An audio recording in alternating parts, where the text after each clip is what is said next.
Welcome to the GMAT Strategy Podcast. You're here because you believe there's a better way to study for the GMAT, and so do I.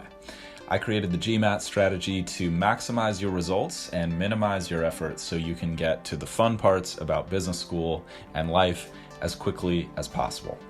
My name is Isaac Puglia, and I've been teaching GMAT classes and tutoring privately for the GMAT for over 6 years, and I personally have achieved a 99th percentile score on an official GMAT exam and helped hundreds of students get into the business schools of their choice. I'm excited to be a part of your MBA journey since I think the world can benefit from the best possible business leaders that we can find. And if this show is bringing you value, please share it with your friends and family who are studying for the GMAT so that together we can make this process as easy and painless for as many people as we possibly can. Let's go. Today, let's talk about the differences between the GMAT and the GRE. This is something I get asked about all the time. People often want to know which one's better for their specific situation, and I'm going to do my best to answer that question for you right now. Getting right into it, the content of the GMAT and the GRE is probably a 70 to 80% overlap between the two exams. So it's not a huge difference in terms of the raw material that you'll wind up learning, but there are some significant differences that are worth discussing. Let's get into those. The first main difference is how the tests are scored. The GRE, essentially your score is based on accuracy. How many questions you get right versus how many questions you get wrong.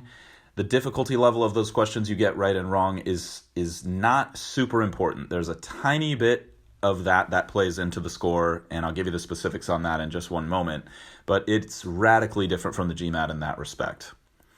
The test, the GRE does adapt, but it's not every single question like the GMAT does. So if you've been studying for the GMAT for a little while, then you're already familiar with the idea that if you get a question right, immediately the next question is going to be harder on the GMAT. If you get a question wrong, immediately the next question will be easier.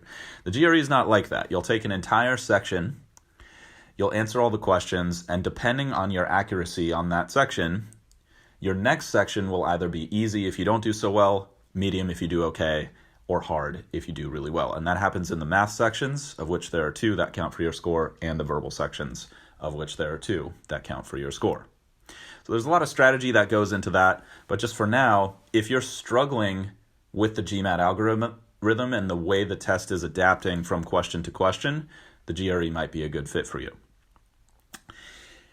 With the GMAT, if you're not really sure how the algorithm works, check out the video that's on my website. The link is in the description of this podcast. It's just thegmatstrategy.com. And in the first 20 minutes of that video, I give you a lot of valuable details about how the GMAT scoring algorithm works. I also make you an offer for my class if you want to capitalize on how that works to decrease how much time you need to study and how much effort it's going to take for you to get to your goal. But I realize my class is not for everybody. You should still check out the video. In my opinion, I think it's very valuable. The GMAT scoring is less about how many questions you got right and wrong and more about where in the difficulty range you're getting those questions right and wrong. So in that sense, it's much more forgiving if you have big weakness areas. On the GRE, it's a little harder to get around those weaknesses because if you get a lot of questions wrong in a certain area, that's going to drop your score. Whereas with the GMAT, like I said, it's a little more forgiving. I could basically completely skip and not do every single geometry question on a GMAT and still get a really, really great score if I'm strong in essentially all the other content areas. The GRE, it's going to be a little bit tougher to get by with that kind of strategy. So that's something really important to think about. Are you more of a solid generalist? The GRE might be a good thing for you versus on the GMAT, is there 1 or 2 major pain points that are really killing you? It's a little easier to get around those on the GMAT. If psychologically you're struggling with the adaptive nature of the GMAT, you should probably try out the GRE because it's just a more familiar format of test taking. Now, another significant difference on the GRE is there is a calculator. So if you're really good at hand computation, or you're at least okay at hand computation and you're fast with that, then the GMAT is probably a good bet. But if hand computation is a huge weakness for you and you're really struggling with long division, long subtraction, addition, doing those things accurately, then the GRE can be a really good move. The next major difference is data sufficiency questions are not on the GRE. Instead, you get a format called quantitative comparison questions. It's kind of like data sufficiency, but it's different. It's definitely different. And if you're curious about the GRE and you're struggling with data sufficiency, then you should check out some quantitative comparison questions online and see if those are a little easier for you. If you're good with data sufficiency, though, then it's probably a good idea to stick it out with the GMAT. Next, on the GRE, there's no sentence correction. So if you're really good with sentence correction and you're good with grammar, then I would probably stick with the GMAT. If you're not doing so great with sentence correction questions, then the GRE could be a better fit for you. But the important thing to note there is that basically all the sentence correction in the verbal section is replaced with vocabulary questions. In fact, there's even more vocabulary questions on the GRE than there are sentence correction questions on the GMAT. So vocab is about 50% of your verbal score on the GRE, which I think is just absolutely massive. In that sense, there tends to be a little bit more luck of the draw involved in my experience versus the GMAT, because if you know all the words that happen to be on your test, then it's probably going to be a really good day on verbal, versus if they hit you with a few words that you just didn't have time to study, because I don't know anyone who knows every single word in English, then that could hurt you a little bit. So you may have to take the test multiple times in order to control for that element of luck. Now, it's also worth saying there's probably going to be a lot of memorization that you're going to want to do if you're trying to increase your GRE verbal score. And so think about whether you would like to learn 1,000 to 2,000 vocabulary words in the next couple months, or if you just want to master some grammar rules and then do a lot of practice questions to get good at implementing those on the test. That'll help you make your decision. Another important difference is there's no integrated reasoning on the GRE. So if integrated reasoning is a big pain point for you for whatever reason on the GMAT, then you should try out the GRE. Instead of the integrated reasoning, you have an extra essay. But for business school, if you've listened to episode 3 of my podcast here, you know that the essay is not critically important. You just need to survive it, basically. So there's an extra essay on the GRE.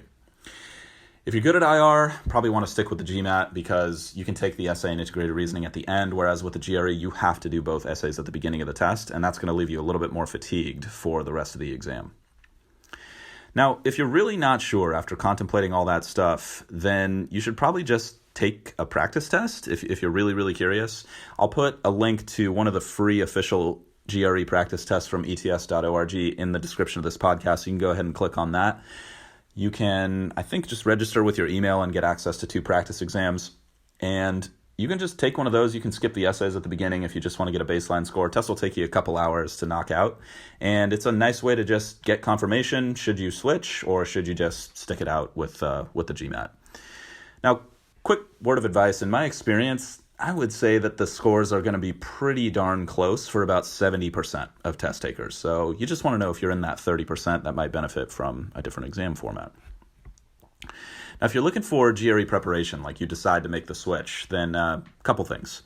First, I would check out testcrackers.org. I'll put that link in the description of this podcast as well. They have really, really fantastic in-person and online classes for GRE.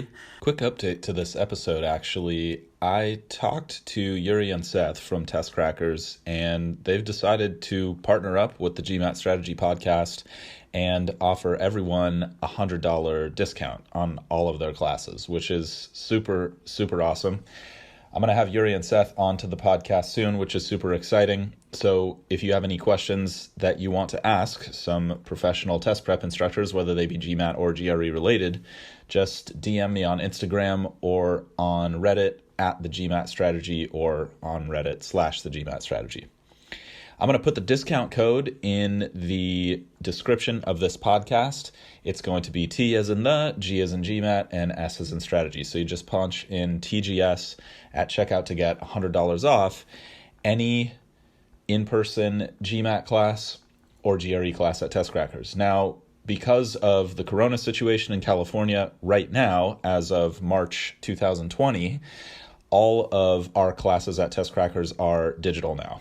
So I don't know if we're going to continue to do live digital classes in the future. We're definitely going back to primarily in person once this whole situation blows over, which is hopefully soon. But if you would like to take a live digital class with me, this is the time and the opportunity to do it, because I normally don't teach in the digital domain with live classes. I normally don't do digital tutoring.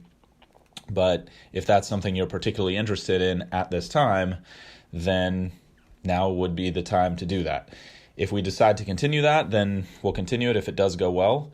But I would love to work with you guys. I realize that a live in-person class is not necessarily the best fit for everyone, but if you would like to take a class with me, that's not just a strategy class like the GMAT strategy where it's only focused on how to study and what to study. But if you actually want me to walk you through every single thing you need to know to do well on the GMAT or the GRE, I'm teaching both right now in a live digital format, then just head to testcrackers.org. The link is in the description. And also use the code TGS to save yourself $100 on those classes. And I look forward to working with you. Now, if you don't want a live digital class, here are some other recommendations. If you really want a digital class and you don't want a live digital class through something like Test Crackers, then I would definitely try out Target Test Prep. They have a quant portion, and then you can use the Manhattan Prep books for verbal or quant. If you just want to study with books, then the Manhattan books are pretty solid on the GRE front. They're not quite as amazing as the Manhattan books are for GMAT, but they're more than good enough. And Manhattan Prep's live in-person GMAT classes and GMAT Interact products are also extremely good in my experience.